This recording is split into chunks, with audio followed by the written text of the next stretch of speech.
They laughed when the stable girl touched the broken horse. But what happened next silenced the whole town.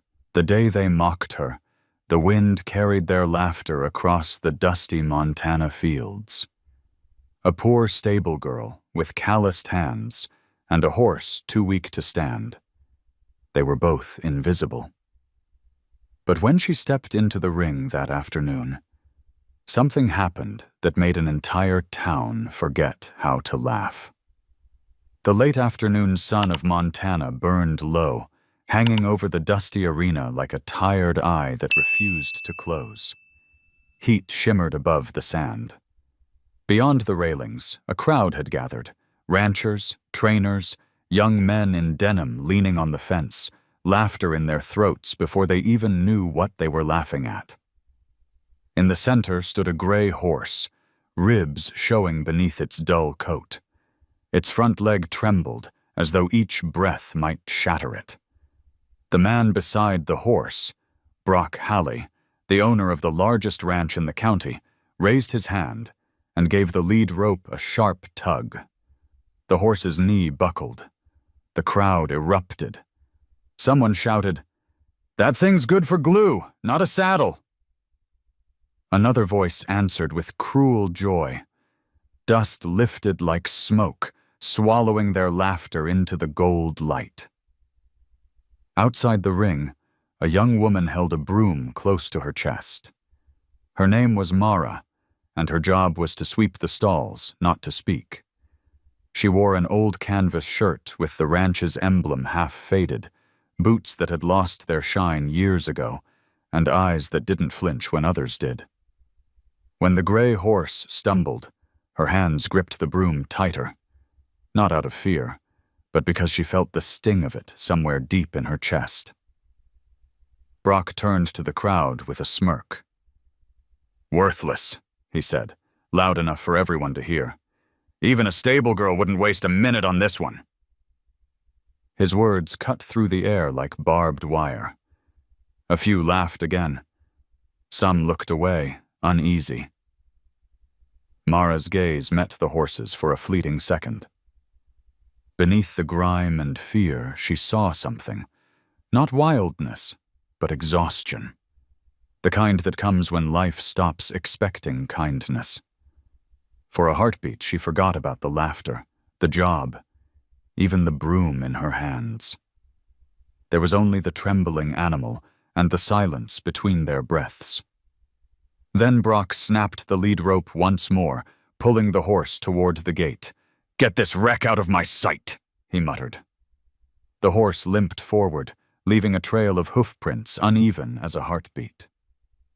Dust rose behind them, catching the light like broken glass. The crowd began to scatter. The laughter faded, replaced by the hum of trucks and the metallic clank of gates closing. Only Mara stayed, sweeping the same patch of dirt long after everyone had gone. When the last shadow stretched across the arena, she whispered to no one, "You didn't deserve that." The words fell into the dust and disappeared. By the time she returned to the stable, the sky had turned a deep indigo. The world smelled of hay, sweat, and loneliness. She paused outside stall 6, the farthest one, where they'd tied the gray horse. He stood in the corner, head low, breathing hard. The chain around his halter rattled softly. Mara set the broom aside and knelt just beyond the gate. "Hey," she said quietly, as if speaking to the night. "You're safe now." The horse flicked an ear, but didn't move. A flicker of light caught in his dull eye. Moonlight, or maybe the faintest spark of trust. For a long while, she simply sat there, knees pressed into the dirt, listening to the steady rhythm of the animal's breath. Behind her, wind brushed through the eaves, lifting the scent of dry hay. Every sound was small, the sigh of wood, the distant bark of a dog, the faint squeak of a mouse. In that hush, the world felt paused, waiting for something it couldn't name. Mara finally stood. Her shift was over, but she didn't leave. Instead, she reached into her pocket, found the small silver pendant her mother had given her years ago, a charm shaped like a horse's head, tarnished with time. She rubbed it between her fingers and hung it quietly on the nail beside the stall door. "For luck," she whispered. The horse's breathing steadied. When she turned to go, the faintest sound followed, a single hoof scraping the floor, slow and uncertain, as if acknowledging her. Outside, the wind carried the last of the day's heat away. The arena lay empty now, just a sea of dust and quiet, where laughter had once echoed. Mara walked home under a wide Montana sky bruised with stars, her boots leaving shallow prints in the dirt road. She didn't know it yet, but something had begun in that silence, something the world around her would laugh at again before it ever learned to understand.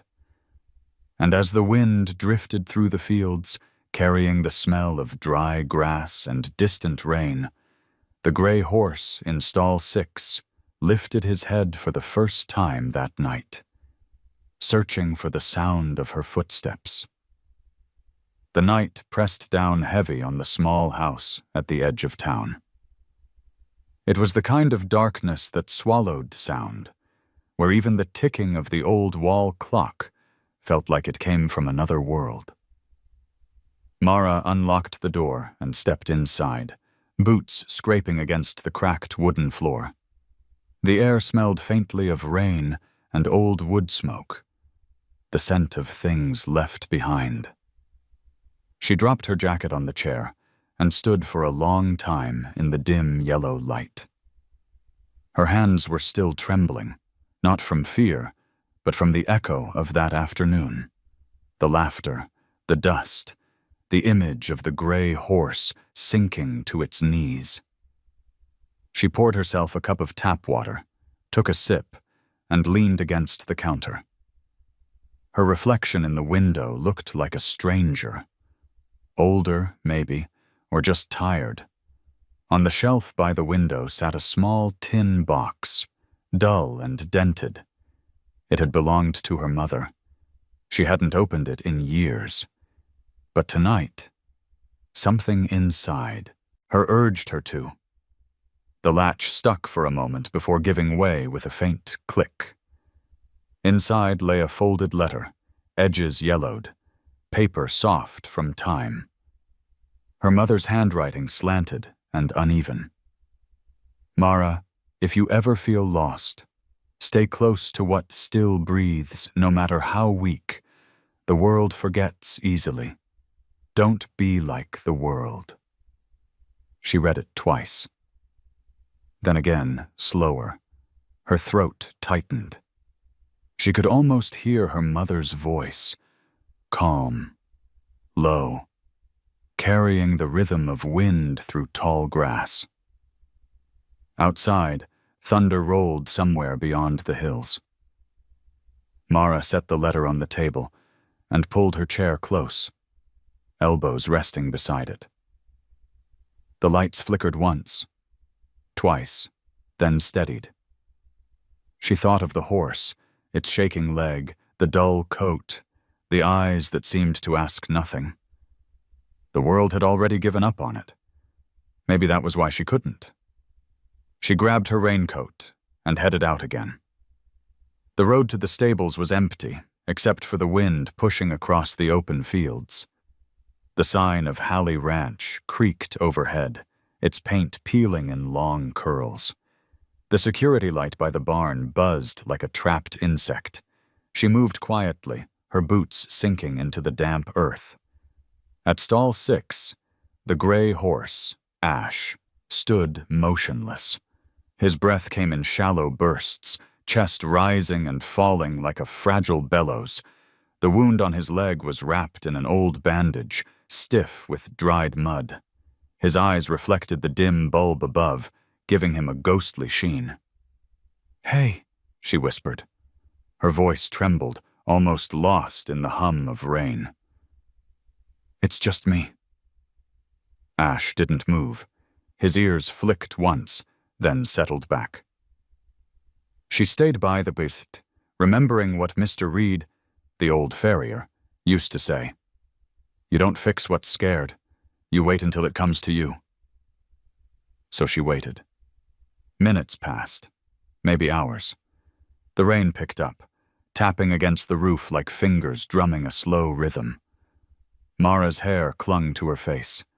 Her knees began to ache from crouching, but she didn't move. She just breathed. In and out, slow and steady. Eventually, Ash's breathing matched hers. Something shifted then. It wasn't big or sudden, just a soft exhale that seemed to loosen the air between them. He didn't step closer, but he didn't pull away either. And that, for now, was enough. Mara reached into her pocket and took out a small piece of apple she'd saved from dinner. She laid it on the ledge of the stall and waited. For a moment, nothing happened. Then Ash's muzzle lowered, nostrils flaring. He sniffed, hesitated, and finally took the piece between his lips. A faint smile touched her mouth. "That's it," she murmured. "You're not alone." A truck door slammed outside. Mara froze. The heavy stomp of boots followed, Brock's voice echoing through the barn. "Who's in here?" Her pulse jumped. She stepped back into the shadows. The man's figure appeared at the far end, outlined by the light from his phone. His breath reeked of whiskey. "You again?" he said, recognizing her. "The stable girl who talks to ghosts." Mara didn't answer. "You think that bag of bones can be saved?" he sneered, pointing toward Ash. "It's a waste of feed, girl. You got pity to spare? Go feed the strays downtown. This one's done." He turned to leave, the sound of his boots fading down the aisle. When the door slammed shut, the walls seemed to tremble. Mara exhaled slowly, realizing she'd been holding her breath. Ash shifted, stamping once, restless.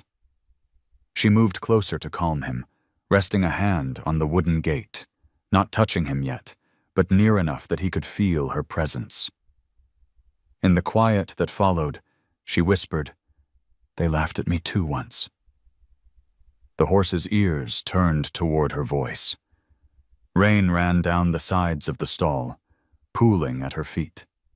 Her clothes clung to her skin, cold and heavy, but she didn't care. For the first time in a long while, she felt something like purpose threading through the silence.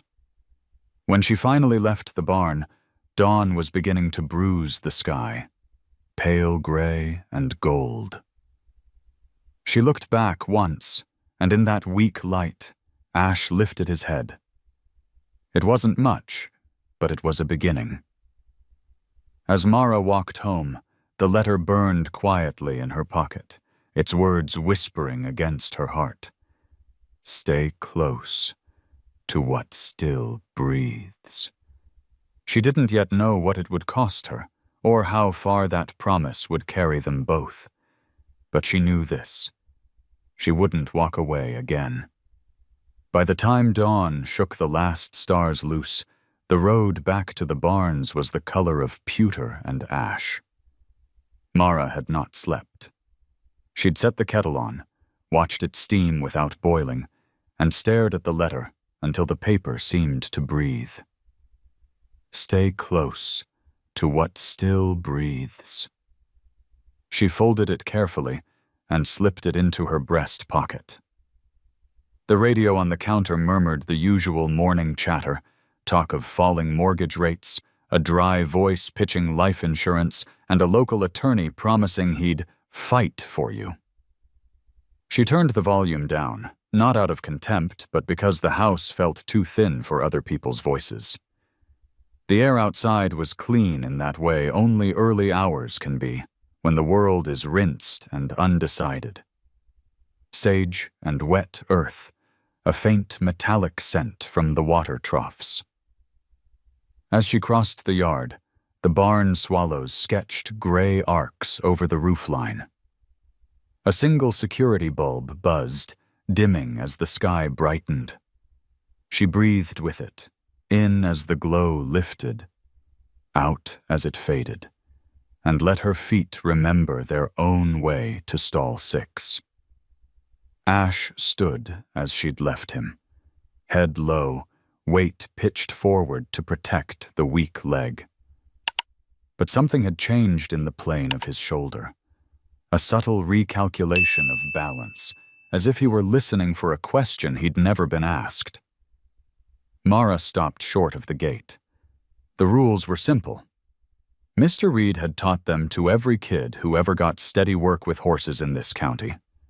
Don't rush, don't chase, and never make your need louder than the animal's fear.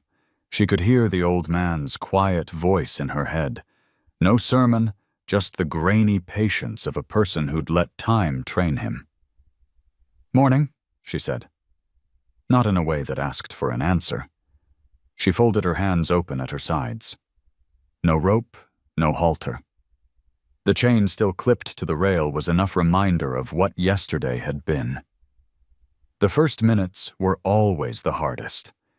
Not because nothing happened, but because everything that mattered was too small to announce itself. The horse flicked an ear.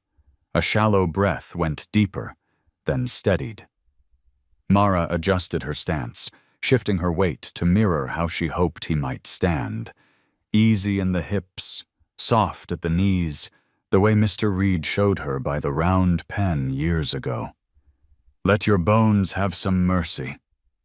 She felt a foolish heat rise in her cheeks, as if someone might laugh to see a girl pretending to be a horse. No one was there. That helped and hurt in equal measure.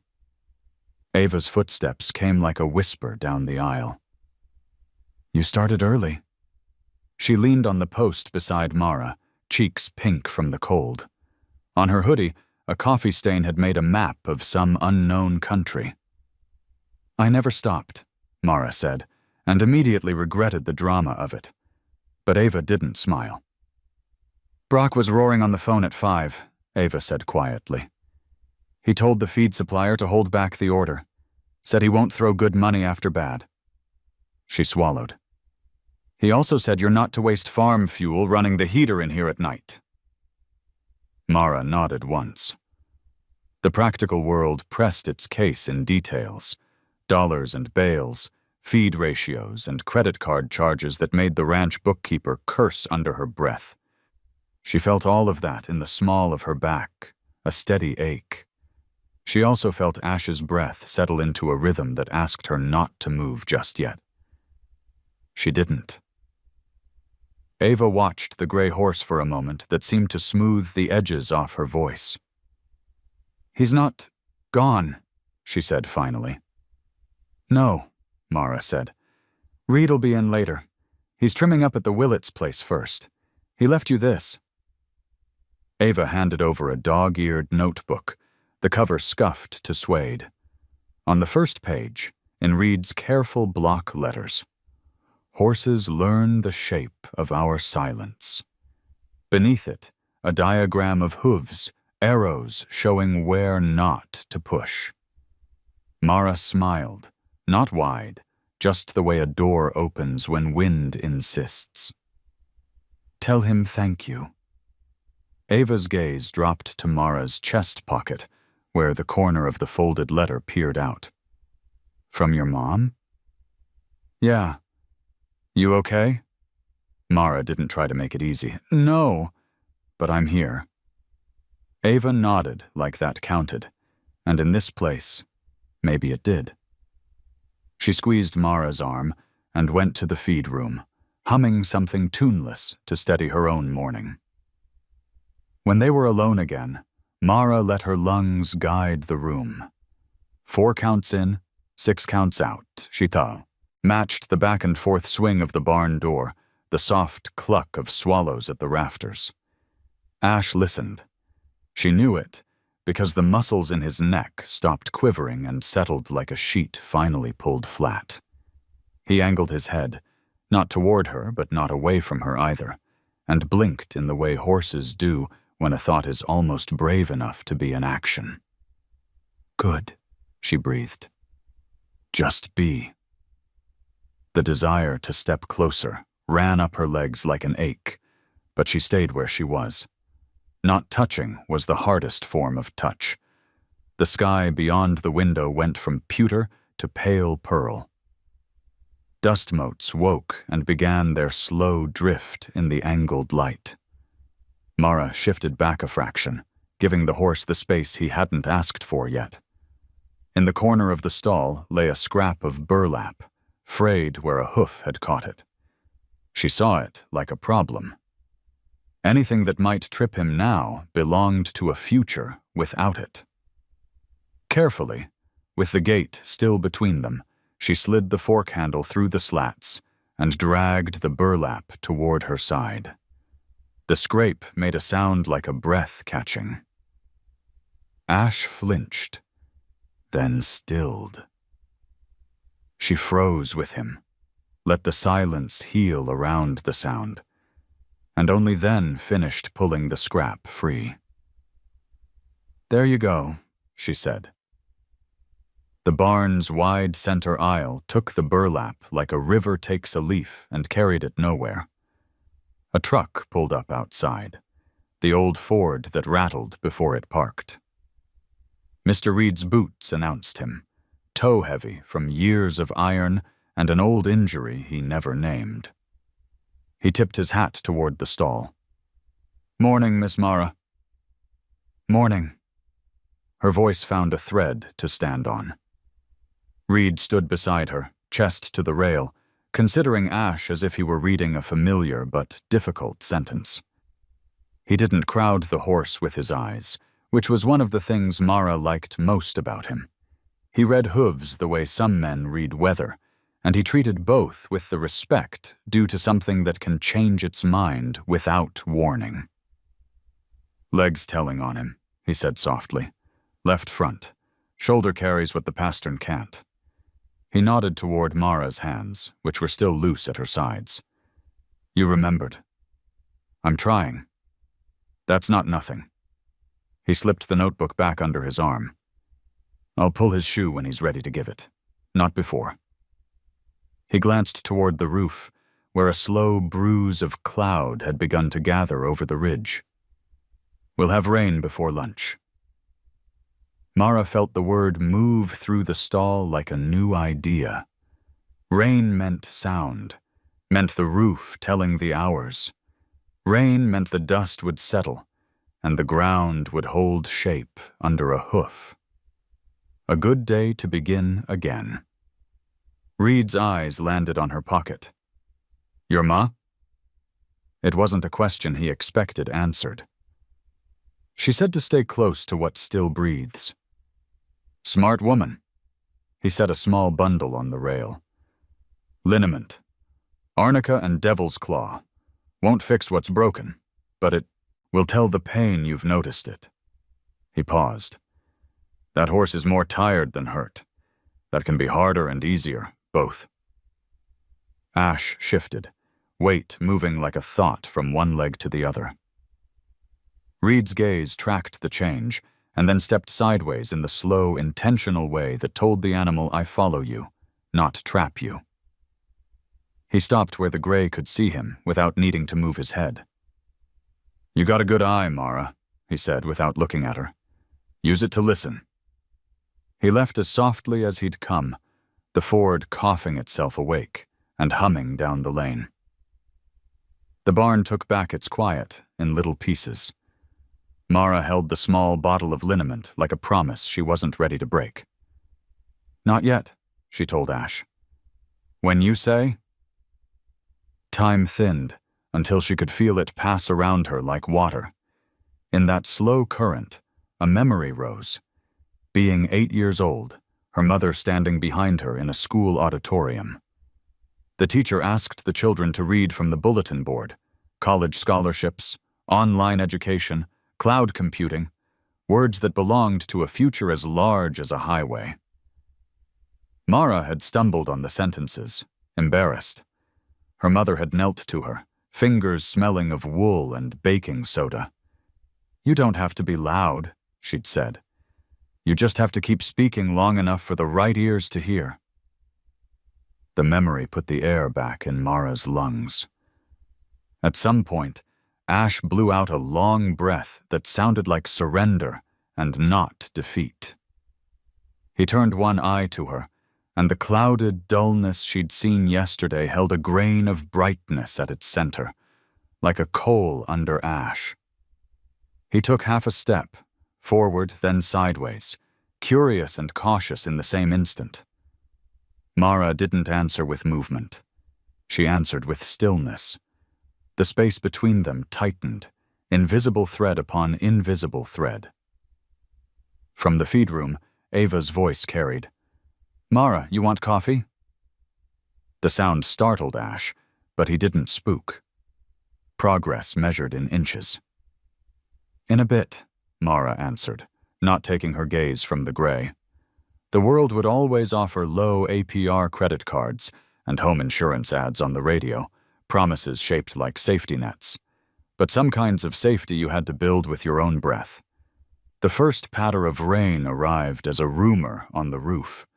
A few notes, then a few more, then a soft, convincing drum. The light in the barn turned liquid, edges rounding off rails and shadows. Ash lifted his head toward the sound, ears narrowing, then opening again. The rain filled the silence with a music too simple to doubt. Mara felt the moment tilt toward her. Not a door opening, not yet, but a latch easing. She shifted her weight 1 inch, enough to say, "I can move and still keep you." The horse watched. Another inch. He did not back away. His tongue flicked once along the corner of his mouth. His jaw softened. The old chain at the rail did not rattle. "Good," she whispered, and the word was not praise so much as recognition. The rain grew steadier. A cool draft brushed her face and lifted the fine hairs along her arm. Somewhere down the aisle, a bucket pinged as a drop found the one weak seam in the roof. Ash stretched his neck, not toward her but toward the space where she was, which was close enough to count. The tip of his muzzle tasted the air near her hand and found it unremarkable in the way safe things are. The breath he let out touched her knuckles like fog. She didn't reach. Not yet behind the barn, thunder rolled a distant shelf across the hills, a slow freight taking its time. The day that had begun as pewter had turned the color of damp wheat. Even the dust seemed to choose a place to settle. Mara stood in that gentled light, with rain telling the roof how to sing, and a horse deciding whether the world would allow one more try. "Whenever you're ready," she said, as much to herself as to him. And when the next drop slid from the rafters and landed between them, he didn't flinch. By noon, the clouds had folded themselves into a single gray sheet, heavy enough to dim the world. The first drops came slow, deliberate, like someone testing a roof for leaks. Mara was brushing out the stalls when she heard the rhythm shift, not just rain now, but the sound of it finding its pace. The air filled with that clean, copper smell that belongs only to new rain on dry earth. She set the broom aside and leaned against the door of stall 6. Ash stood quietly, his coat already stippled with dark, wet spots from where the roof leaked. The rhythm of the drops matched the low sound of his breathing, a steady metronome that calmed her without asking permission. When she stepped inside, the air was cooler. She could see each breath leave her lips and fade. Ash flicked his ears, but didn't move away. The last few mornings had taught him that not every sound meant danger. Not every hand meant harm. She took her time, letting her boots scrape the floor in soft, slow arcs. "Looks like we got that rain you ordered," came a voice behind her. Ava entered with a mug of coffee in one hand, her phone in the other. "Half the town's complaining about the mud, but Brock's loving it, says it's good for the hay market. He's already on his phone trying to lock in a crop insurance deal before the prices swing again." Mara smiled faintly. He never misses a chance to make money off the sky. Ava shrugged. He's got a talent for it. Shame he can't sell decency at the same rate. Ash snorted softly, as if seconding the thought. Mara's eyes softened. She brushed a few strands of wet hair from her face. "You heading home soon?" "After I drop feet at the east barn," Ava said. "You?" "I'll stay a while." Ava didn't argue. She set the mug on the ledge and nodded toward the gray horse. "You look better, old boy," she said. Ash's tail swished once, indifferent, but not hostile. "See? Progress."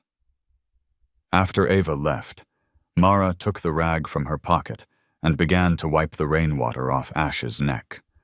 Her movements were deliberate, tracing the rhythm of his pulse.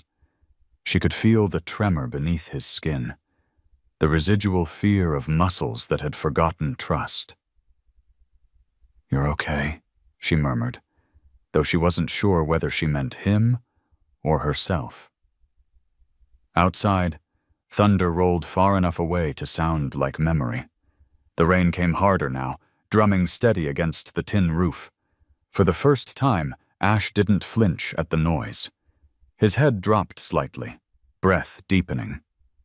Mara noticed how the muscles along his shoulder quivered and then released.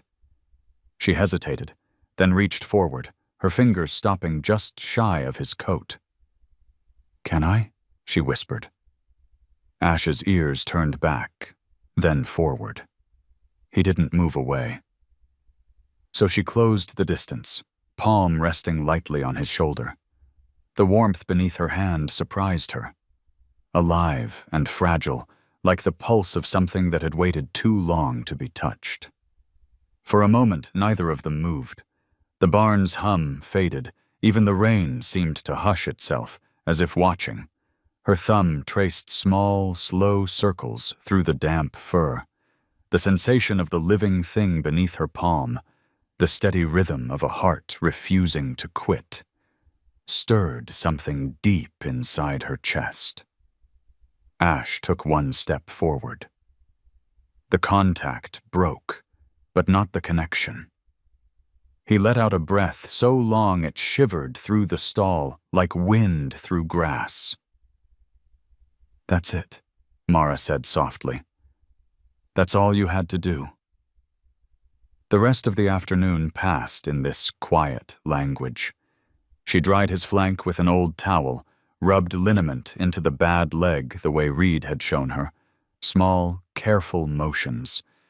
Each time she touched him, she paused long enough for him to understand what was coming.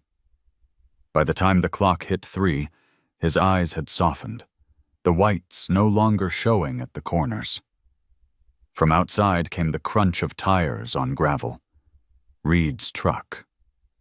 The door creaked open, and the old man stepped in with rain still clinging to his hat brim. "Figured you'd be here," he said. "Rain makes the good ones restless." Mara looked up, smiling faintly. "He's not restless anymore." Reed studied the horse for a long moment.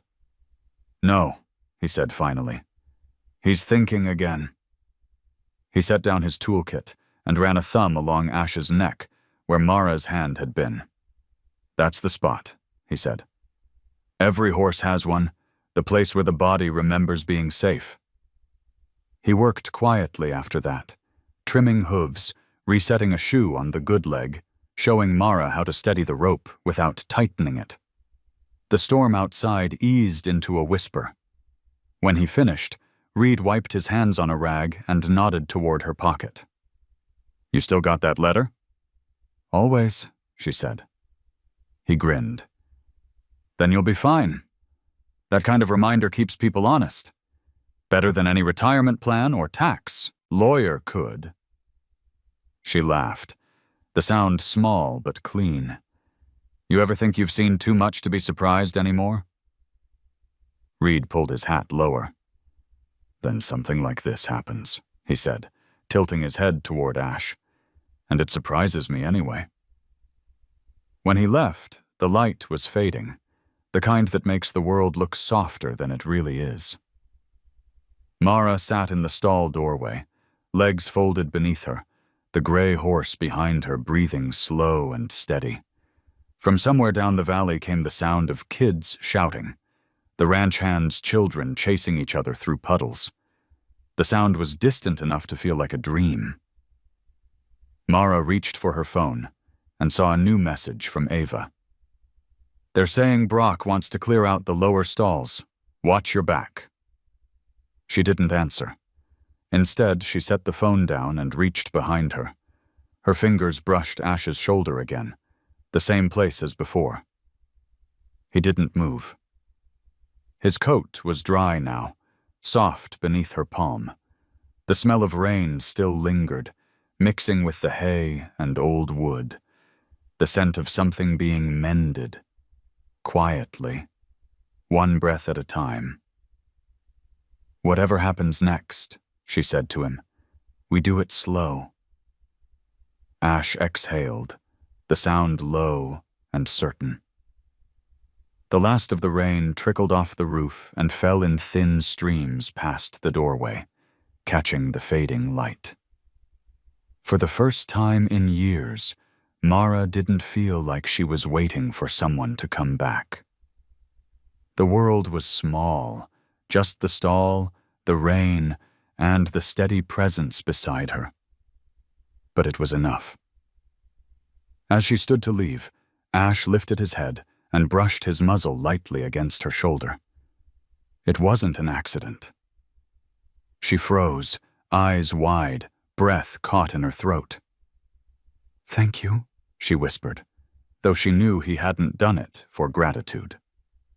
Outside, the last thunder rolled away over the hills, and the air smelled of new beginnings. She looked back once more before stepping out into the silver dusk.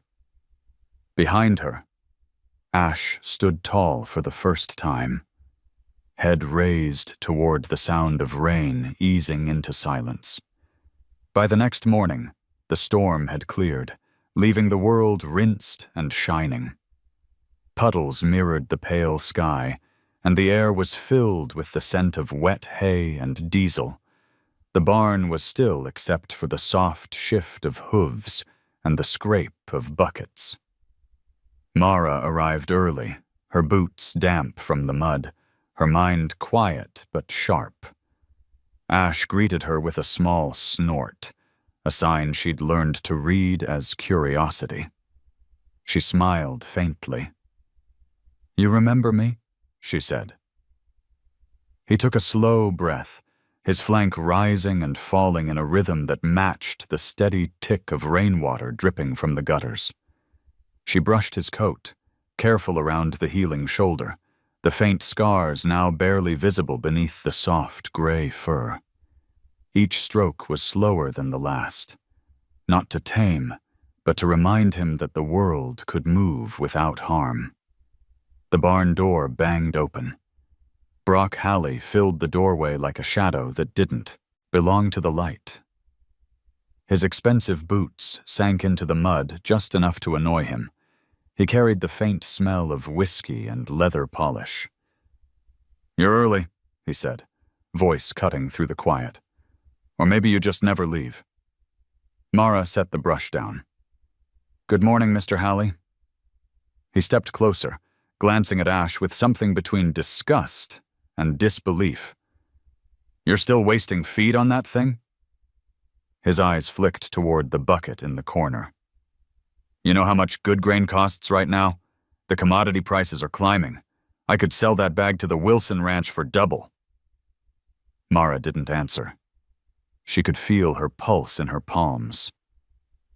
He's improving. Improving? Brock laughed, a sound like gravel. You call standing upright an improvement? You're pouring time into a dead asset. If this were a stock investment, you'd be broke already. Ash stirred, sensing the tension, ears flicking back. Mara moved slightly closer to calm him, her hand steady on his neck. He just needs time. You've had time. Brock's tone hardened. And space, and feed. And I'm done giving you all three. This horse goes out by the end of the week. Sell him, move him, whatever you want. Just get him off my land. Mara's voice came out quieter than she expected. Please don't. Brock turned, half amused. Don't what? Don't make me give up on him. He raised an eyebrow. You think you're the first person around here to believe in a lost cause? I've buried better horses than that one. You want to save something? Save your paycheck. Her hands clenched. Give me 10 days, she said suddenly. If he's still weak by then, I'll take him myself. Brock stared at her, as if trying to decide whether she was insane or simply naive. 10 days, he repeated, drawing out the words. And what are you going to do? Pray over him? Whisper your pretty words until he forgets he's broken? Mara's gaze didn't falter. I'm going to show you. That caught him off guard. Show me what? That he still has dignity. For a moment, silence filled the barn. Even the horses seemed to stop moving. Brock finally laughed again, but it wasn't cruel this time, just cold amusement. Fine, 10 days. But when he collapses again, it's on you, and I'll make sure everyone's there to see it. Maybe they'll stop calling me the heartless one. He walked out, the sound of his boots fading into the puddles outside. Mara stood still until the door closed. Her breath trembled in her chest. Then she turned to Ash, who had backed into the corner of the stall, nostrils flaring. She stepped closer and whispered, We've got 10 days. Ash's ears tilted forward. She didn't know if he understood the words, but he understood her tone, the weight of resolve behind them. That afternoon, she found Mr. Reed in the forge behind the barn, the rhythmic clang of hammer on metal echoing like a heartbeat. He looked up when she entered. You look like someone's drawn a line in the dirt for you. He has, she said. 10 days. Reed didn't ask for details. He didn't need to. Then we'd better start listening faster, he said, wiping his hands on a rag. You can't rush a horse, but you can learn to move in his language quicker.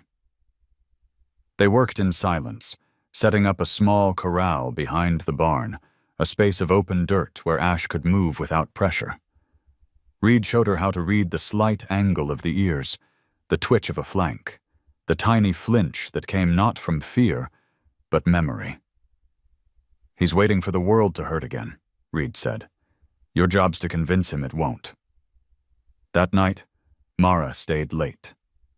The moon rose over the ridge, washing the fields in a silver light. The rain had ended, leaving behind the scent of wet earth and electricity. She led Ash into the corral, walking beside him without a rope. His steps were uneven, but he followed. Each stride made a soft thud in the damp dirt, marking a rhythm that belonged only to them. Good, she said, her voice barely more than breath. We'll start small. She stopped, and so did he. She took one step back, and his head lifted, eyes locked on her. She felt a pulse of connection, fragile, but undeniable, like a thread of light stretched between them. For a while, they simply stood in the open night, listening to the faraway hum of the highway, the endless stream of trucks and travelers, people chasing time and auto insurance ads playing through their radios.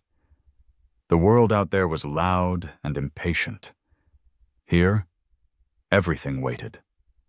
Mara closed her eyes. The sound of the wind through the grass reminded her of her mother's voice again. That quiet insistence.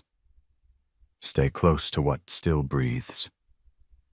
She opened her eyes and whispered, "We'll make them see." Ash shifted his weight and exhaled, a soft huff that sent steam curling into the air. The next morning, news spread quickly through town. Ava came running to the barn, phone in hand, eyes wide. "You're trending," she said, half laughing, half worried. Mara frowned. "What are you talking about?" "Someone filmed yesterday," Ava said, breathless. "Brock yelling at you. It's on Facebook and TikTok. People are arguing about it already. Half of them think you're crazy, the other half think you're a saint.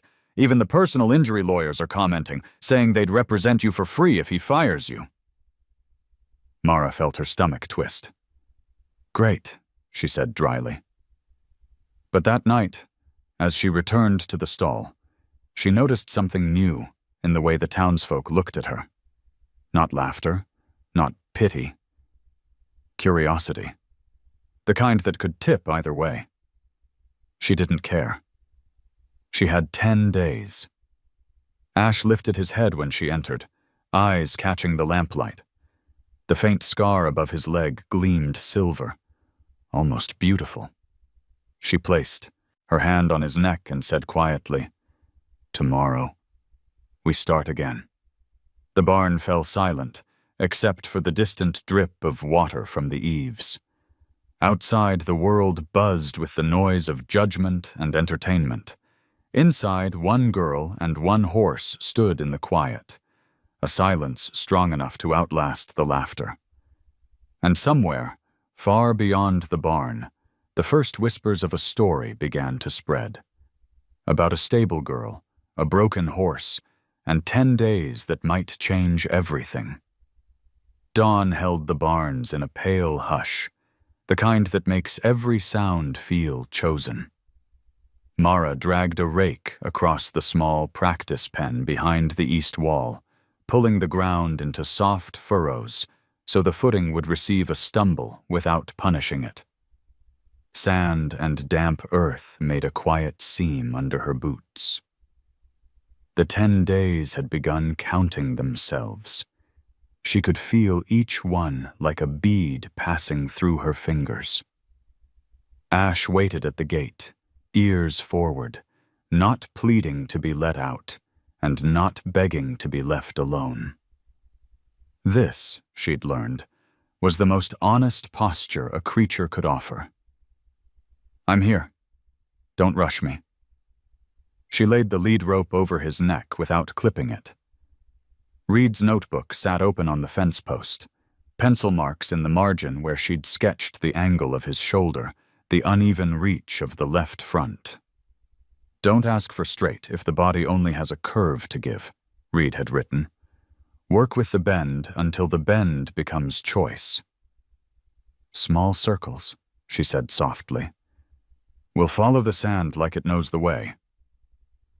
The first steps were uncertain, Ash placing his hoof as if the ground might change its mind between lift and land. Mara walked halfway ahead, shoulder level with his eye, so he could decide without feeling abandoned. When he faltered, she faltered with him, letting her weight sit back into her heels the way Reed had demonstrated. Borrow balance, pay it back when he offers his. The air smelled of cedar rails and last night's rain drying off the roof. Somewhere in the distance, a radio coughed out a morning ad about mortgage refinance and locking in lower rates before the market shifts. The voice felt like it belonged to another planet. Mara let it fade. "Easy," she breathed, and the word seemed to change the shape of air between them. Ash exhaled, a long, soft note that carried steam in the cool. They made a circle the size of a kitchen table, then a circle big enough to hold a memory without breaking it. When his head came up too quick, she tipped her chin down, asking the ground to help them.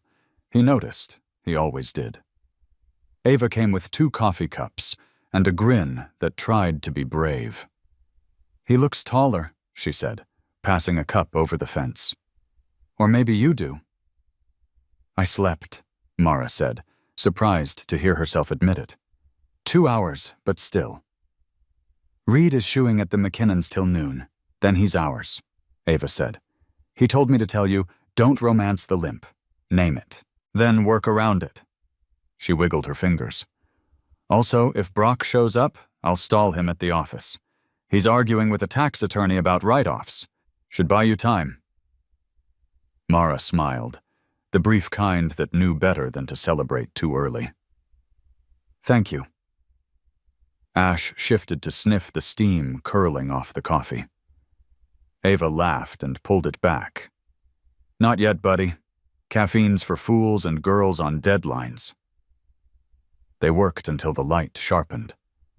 Mara asked for a step, and then another, but never for more than the body could answer without lying. When Ash drifted away from her shoulder, she let him go, then folded her line back into his path, not blocking him, just becoming the easier route. Twice he stumbled.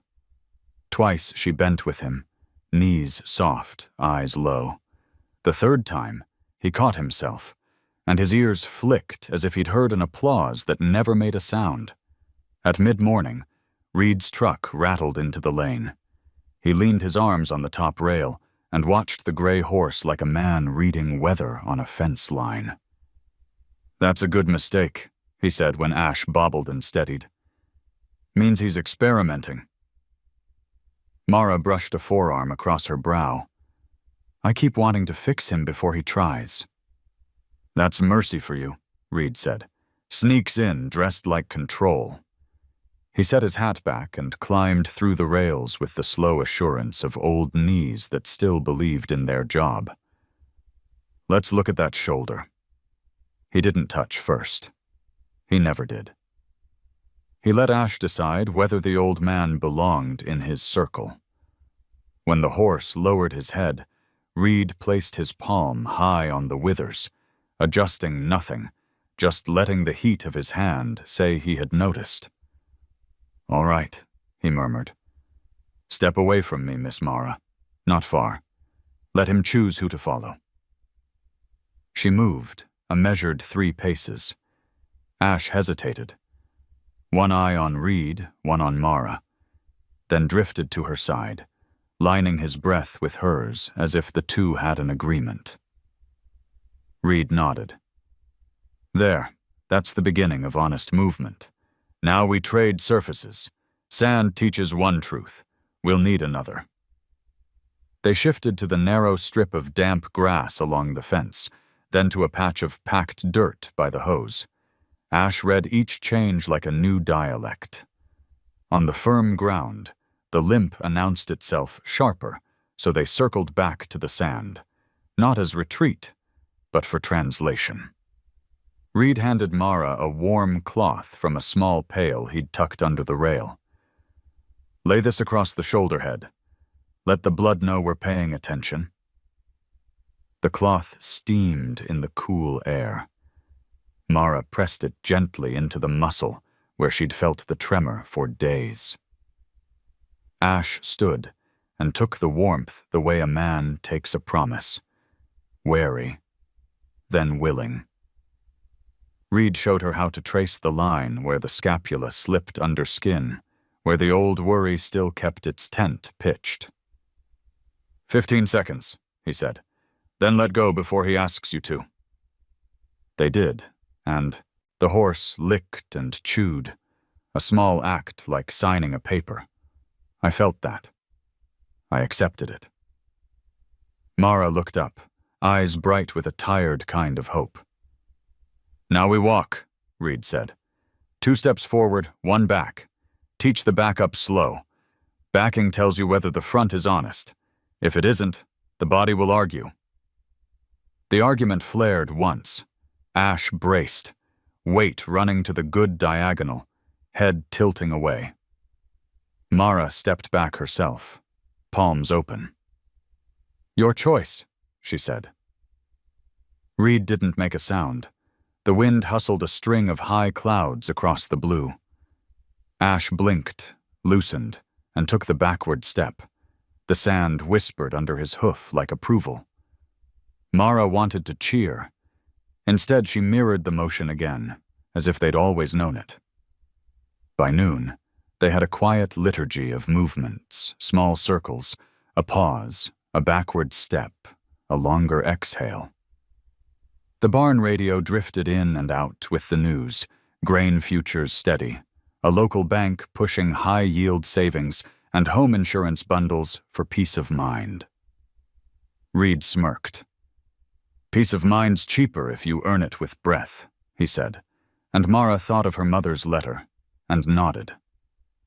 Brock arrived when the heat came up off the dirt in mirages. He wore a crisp shirt the color of new money and sunglasses that turned the world into a mirror. From the gate, he watched without coming closer. One of his foremen stood at his shoulder, a clipboard under one arm. Brock's voice carried across the pen. "You teaching it tricks? Or is this some kind of pity parade?" Reed didn't turn. "If you want a show," he said, "go to the fairgrounds." Brock's smile didn't reach his mouth. "Oh, I intend to," he said. "Day 10, full bleachers." Mara touched Ash's neck to steady her own stomach. "We'll be ready," she said, and the fact that her voice didn't shake felt like a gift from someplace she couldn't name. Brock shrugged. "The town loves a spectacle, and I love being right." He left with the hollow clap of expensive soles on dry ground. Ava arrived with a first aid kit and a look that begged to be defiant. "He's put flyers up already," she said, breathless and half outraged. "Free barbecue at the demo, posters at the feed store, the diner, even the personal injury attorney downtown has a banner across his window. Justice for all, even horses." Reed chuckled without humor. "If attention is a currency, that man's got a printing press." Mara kept her eyes on Ash. "Then we won't spend hours." They worked through the afternoon, then the next, then the next. Days marked not by triumph, but by the way failure forgot to show up on time. On day 4, Ash backed 2 steps without bracing. On day 5, he followed Mara through the open gate of the pen. No rope between them.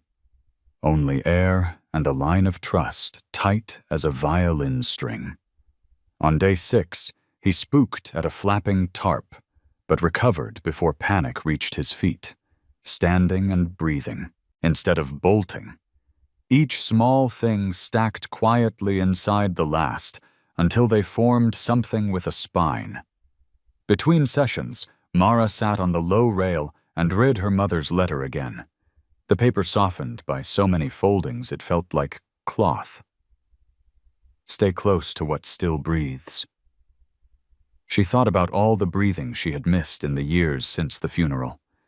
The way grief had taught her to hold air like a thief holds cash. Now she spent it freely, in long, slow exhales that seemed to carry the body where willpower would have ruined it. On the evening of day 7, the valley wind came up mean and sudden, rubbing the cottonwoods raw. Dust shouldered across the lot, stinging eyes, turning edges into suggestions. A tarp that had been clipped to the hayshed snapped loose and banged, a gunshot of sound. Ash's head jolted up, muscles bristling with the old argument. Mara felt the wave build under her hands. She didn't say no. She didn't say anything. She stepped to where his shoulder blocked the wind for her and let her body go still.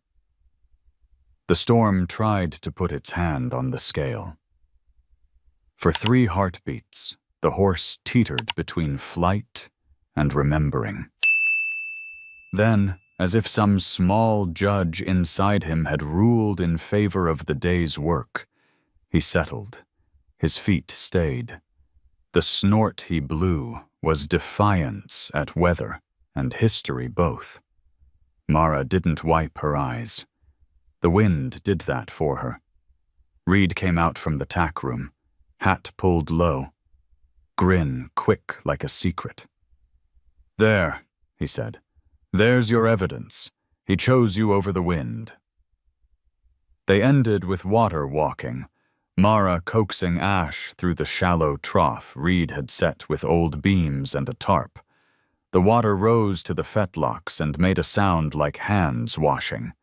It cooled the heat from the work and taught the legs to find themselves when the world got slippery. Ash's ears went helicopter wide, but he stepped, then stepped again. The stars were beginning, pale at first, then bolder. The highway hummed its distant, endless argument. A billboard far down the road glowed with an ad for life insurance promising, "What matters most." Mara smiled at the irony. What mattered most was breathing right next to her, steaming gently in the night. On the morning of day 8, Ava brought a small crowd of kids from town. Their father worked for Brock, but the children were old enough to carry their own minds. They stood quiet when Mara asked, hands tucked under their armpits, as if afraid to touch the air wrong. "No clapping," she said. "Not stern, just truthful. Just watching, like you're reading a secret." Ash moved through his new liturgy. Slow circle, back up, pause, step, while the children held their breath in solidarity, and then let it go when he did. One boy whispered, "He looks like he forgave someone." Mara didn't trust herself to answer. Late that afternoon, Ash found a trot, only 3 strides, uneven but brave. The sound of it on sand, tift, tift, tift, made something lift in Mara's chest that felt older than the decade she'd been alive without her mother. Reed didn't cheer. He touched the brim of his hat. "Pocket that and don't spend it till you need it." They cooled down along the fence line, the sun lowering until it cracked the fields open with gold. Ava jogged up, hair out of its tie, cheeks flushed with news. "He did it," she said, nearly laughing. "Brock booked the fairgrounds. Saturday at 2. There's a flyer asking folks to bring lawn chairs. He wants a crowd." Mara stroked the top of Ash's neck, feeling the heat under their day's dust. "Good," she said. "He'll get one." "You want me to ask around for a credit card reader for donations?" Ava asked, then grimaced. "Sorry. Habit. The rescue down the valley does that. I'm not trying to turn this into a fundraiser." "We're not selling anything," Mara said gently. "If people need to spend money to feel better, the diner serves pie." She smiled a little. "I'll buy you a slice when this is over." "Deal." They led Ash back to stall 6. The stall didn't feel like a cell anymore. It felt like a room in a house being lived in again. Mara set fresh shavings, checked water, and stood with her hand at his shoulder, the place that had become a doorway rather than a wall. The horse sighed, long and low, then nudged her lightly in the ribs as if to say, "You too." Night took the barn in increments. The swallows settled high on the beams. The far-off highway softened to a breath. Mara leaned her forehead against the rail and let her eyes close. Tomorrow would be day 9. One more day to sand the edges and polish what was already true. Beyond that waited the crowd and its hunger, the microphone squeal, the smoke from somebody's overconfident grill. She pictured the fairgrounds dirt, wide and flat as a promise, and the way a quiet could be made in the middle of noise if two souls agreed on it. 2 more sleeps, she whispered to Ash. Then we show them how a breath becomes a step. He answered with a sound that was almost a word. And when she blew out the lantern, the darkness that came felt like a curtain, not a door, and behind it, the stage was already set for afternoon light, an open ring, and a town that would arrive expecting to laugh. The morning of the 10th day rose clear and merciless. Light spilled over the valley like something poured from a bucket, bright, too clean, showing every imperfection. From the barn roof hung thin threads of steam. Last night's dew burned away before the sun climbed above the ridge. Mara tightened the buckle of her worn boots, her hands steady, though her stomach twisted like a rope being pulled from both ends. Ash stood waiting in the corral, his coat brushed to a dull silver sheen. The scar on his shoulder caught the light like a faint memory, not an injury. The air smelled of dust, oil, and the sweet bite of hay. Ava moved through the shadows, setting a cooler on the tailgate of the truck, pretending not to be nervous. "You sure you want to haul him yourself?" she asked. Mara nodded. "I've done worse with less. You could have let Reed drive. He'd rather meet us there. Said it's good for the horse to feel the road under him." Ava's smile flickered. He always finds poetry in things that hurt. She looked out toward the highway, where banners flapped from every fence post. Free BBQ at the fairgrounds. Saturday at 2. In smaller print, the Halley Challenge. Can the stable girl's horse stand proud? The headline made Mara's jaw tighten. They don't even call him by name. "They will," Ava said. "After today, they will." They loaded the horse into the trailer, careful and slow. Ash hesitated once at the ramp, then stepped forward, trusting the hand at his neck. The hollow thud of hooves on metal echoed inside the trailer, each sound a promise she couldn't take back. The drive into town was short, but loud. Every bump shook through the floorboards. Wind whipped dust across the windshield, and the radio coughed through static until a voice broke in, selling auto insurance at unbeatable rates. Mara turned it off. She didn't need reassurance about accidents. She lived among them every day. When the fairgrounds came into view, her breath caught. The arena was bigger than she remembered. Wide dirt ring, bleachers already half full, kids with ice cream, men with folded arms, women shading their eyes.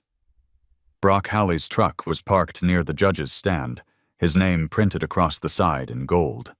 He was shaking hands, laughing, performing. Reed waited by the gate, hat pulled low, sleeves rolled up. He walked to the trailer as Mara opened the latch. "He travel steady?" "Didn't move." "Good. Means he's thinking, not fighting." Reed looked past her toward the crowd. "They're ready to be entertained." "I'm not here to entertain them," Mara said quietly. "I know." He smiled.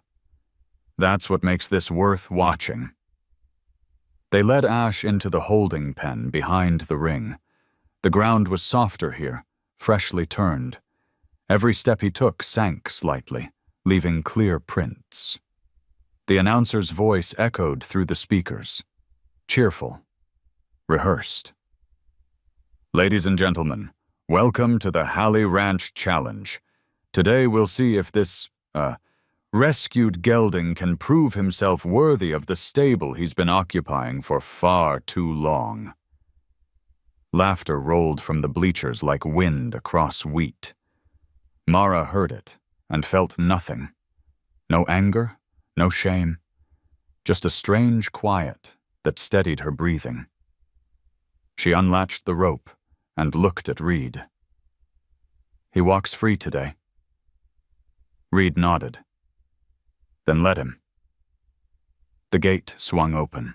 The arena was wide, the sunlight brutal. For a moment, Ash froze, blinking against the glare. Then he stepped forward, slow but sure. The crowd murmured, waiting for failure. Brock leaned against Schultz. The rail, arms folded, the picture of confidence. Mara didn't lead. She walked beside him, one pace ahead. Her boots sank into the dirt. The air shimmered with heat. A banner rippled above the bleachers, snapping in the wind. Ash's ears flicked toward the sound but didn't spook. He matched her rhythm. Step. Step. Pause. Somewhere in the stands, a child whispered, "He's walking." The mother hushed him, but the word spread anyway. He's walking. Mara stopped in the center of the ring. The crowd stilled. She could hear every heartbeat, every creak of the bleachers. Ash stood beside her, head high, chest expanding with each breath. She turned her back to him, trusting the silence she had built, and began to walk away. 3 steps. 4. The distance stretched thin as thread. The horse snorted once, uncertain. Then, with a low, measured breath, he followed. A sound rippled through the crowd. Not applause, not laughter, just the collective intake of air when something impossible begins to make sense. Brock's smile slipped. Mara turned slowly to face the horse. He stopped when she did, his front hoof lifting, then settling, even and sure. For a long, unbroken moment, they just looked at each other. No cue, no command. Then she sank to one knee. Ash stepped forward until his muzzle brushed her forehead, a quiet gesture that seemed to pull every sound out of the air. The world narrowed to breath and heartbeat and dust. Somewhere above them, the flags stopped flapping. The silence lasted 10 seconds, long enough for a single tear to run down Mara's cheek, long enough for the cameras to catch it, long enough for the crowd to forget they'd come to laugh. When Ash lowered his head and rested it against her shoulder, a hush swept the entire arena. No one dared to move. Reed, standing at the gate, whispered, "That's it. That's dignity." Mara stood slowly, keeping her hand on Ash's neck. The horse didn't flinch. He looked steady, grounded. The limp was still there, but it no longer defined him. It merely spoke of where he'd been. Brock stepped forward, face pale under his tan. "You had help," he said, voice unsteady. Mara met his eyes. No one can help something that doesn't want to live. He just needed someone to stay. He said nothing.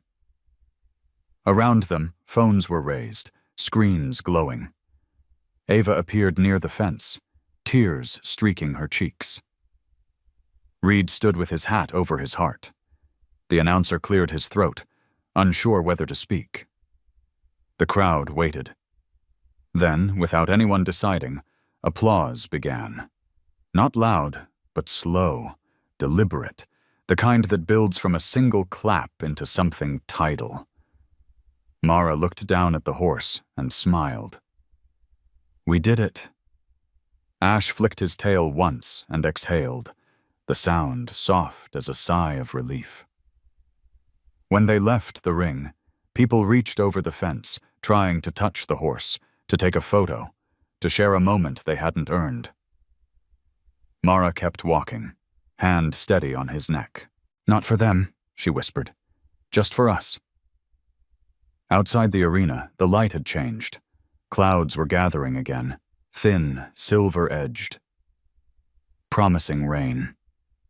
She turned to Reed. Was that enough?" He studied her, then nodded. It was more than enough. Brock approached, slower now, the swagger gone from his shoulders. He looked at the horse, then at Mara. For a moment he seemed to search for the right words. "I misjudged," he said finally. "Both of you." Mara said nothing. The apology was enough, and it wasn't needed. She took the key he offered, a small rusted thing attached to a tag that read, "North Stables." "You'll want the space," he said. "You earned it." Reed chuckled under his breath. Never thought I'd see humility come out of that man's mouth. "Neither did he," Mara replied, smiling faintly. The clouds thickened overhead. A drop of rain landed on her hand, then another. Ash lifted his muzzle toward the sky, as if greeting an old friend. And when the rain came, gentle, steady, it carried the dust off their shoulders, off the field, off the town that had once laughed at both of them. The world, for one quiet moment, felt washed clean. The rain had fallen all night, soft, steady, patient. By dawn, it had washed the dust into ribbons that glistened under the first pale light. The fairgrounds were empty now, bleachers soaked, the banners sagging with water. What had been noise yesterday was silence today, thick and clean. Mara stood outside stall 6, her palms pressed to the wooden door, listening. Inside, Ash shifted his weight, the quiet thud of hooves on damp straw, a language she now understood by heart. The air smelled of wet hay and iron. She slid the door open, and the horse lifted his head, eyes clear, breath slow. "Morning," she whispered. He turned toward her, brushing her sleeve with his muzzle. The motion was small, but it carried something larger, a familiarity that felt ancient, like a vow remembered. Mara smiled, the kind of smile that belongs only to people who have walked through fire and found it kinder than they feared. Ava arrived with a paper bag from the diner. "You missed breakfast again," she said. "They ran out of pancakes, so you get a muffin and freshly brewed coffee. Oh, and the waitress says she cried watching the video last night." Mara frowned. "Video?" "Don't pretend you don't know," Ava said, grinning. "Half the county's seen it. You and Ash under that banner. It's everywhere. The local news even mentioned you between a car insurance commercial and an ad for retirement plans." Mara shook her head, laughing softly. "He deserves better headlines than that." Ava leaned against the stall, sipping her own coffee. "He's already got them. Someone started a fundraiser, the horse that made a town listen. Money's coming in for feed, vet checks, maybe even a new roof for the barn. People are arguing about who gets to write the feature story first." "Let them argue," Mara said. "We're not selling the ending." Ava studied her for a moment. "You're different, you know. Yesterday you looked like someone trying to prove something. Today you just look like someone who already knows." Mara shrugged, eyes drifting toward Ash. "Maybe it's because he taught me the only thing worth proving is that gentleness still works." The morning light widened, spilling into the barn. Outside, puddles mirrored the sky, fractured by the ripples of sparrows bathing. Reed's truck pulled up, engine humming low. He climbed out, a thermos in one hand and a roll of papers in the other. "Morning, Miss Mara," he said, setting the papers on a bale of hay. "You made the front page. Picture's decent. They caught the moment right before he touched your shoulder. You look calm, like someone who finally exhaled after holding her breath too long." Mara smiled. That's exactly what it felt like. Reed nodded, looking at Ash with the kind of pride he reserved for living things that had earned their second chances. "Brock's keeping his word. Says the North stables are yours to manage. Wants you to start Monday." "That's generous." "He's trying on humility," Reed said dryly. "Doesn't fit yet, but give it time." They shared a laugh that didn't need to be loud. Reed poured coffee from his thermos, handing her a cup. "So, what now?" Mara looked at the horse. "Now we stay." The words hung in the air, simple and certain.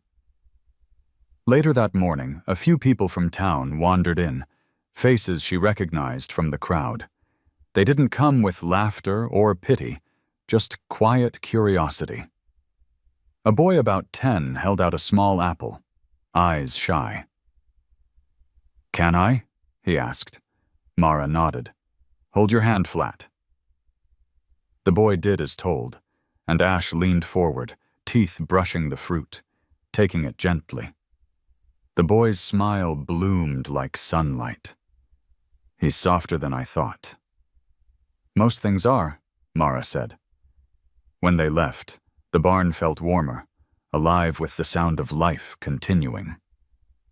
Reed busied himself fixing a hinge. Ava cleaned tack that didn't need cleaning. Mara filled the water trough, humming without realizing it. Outside, the clouds broke apart, letting light pour down in thick gold bands. She stepped into the yard, closing her eyes for a moment. The world smelled of wet soil and possibility.